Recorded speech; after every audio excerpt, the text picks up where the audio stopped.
Okay, one more time. JaneGideon. Great, thank you. All right, so just to warn you, I don't come off particularly good in this story. But it actually happened. All right, so a few years ago, I went to a conference in Maui, and there was a competition on the last day in the morning, and I won. So I was all excited, and I did what you do in Maui. I invited all my friends to join me at the cabana in a pool, or at the pool in a cabana, so we could drink. And so we got the cabana, and we started ordering Mai Tais, and this is about noonish. And the night ties keep coming, and a storm moves in, but we don't mind. We just close the cabana curtains, and we keep going. And the waitress keeps braving the storm, and finally she comes out, and she says, "Last call." And I went, "Oh, last call? Fuck, I'm on a red eye out of here. What time is it?"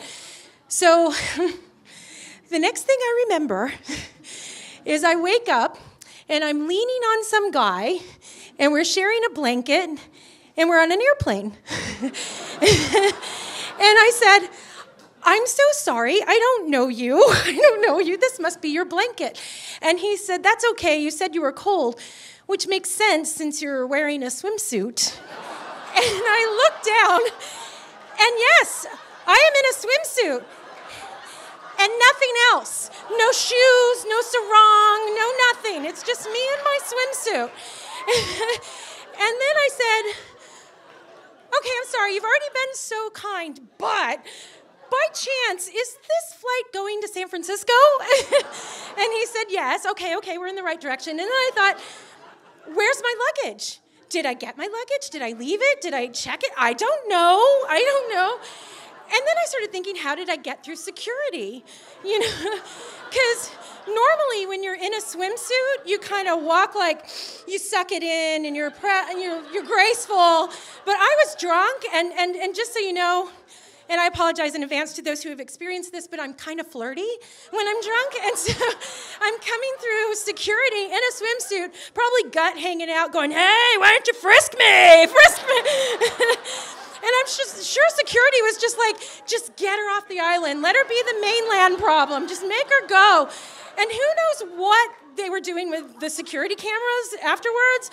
But anyway, so I land in San Francisco, and you all live here, so you know it's cold and foggy. And I have to walk through the San Francisco airport in my swimsuit and stand at the carousel and hope to God that my luggage is going to show up.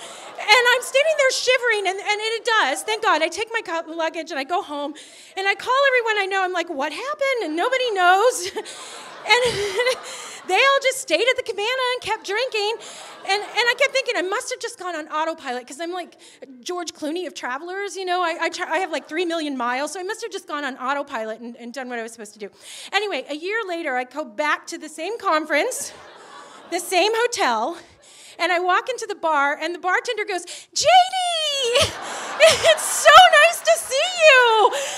Would you like me to make your special drink?" Because apparently I made up a drink, which I will not tell you about because it's gross and you're going to end up on a plane in your swimsuit.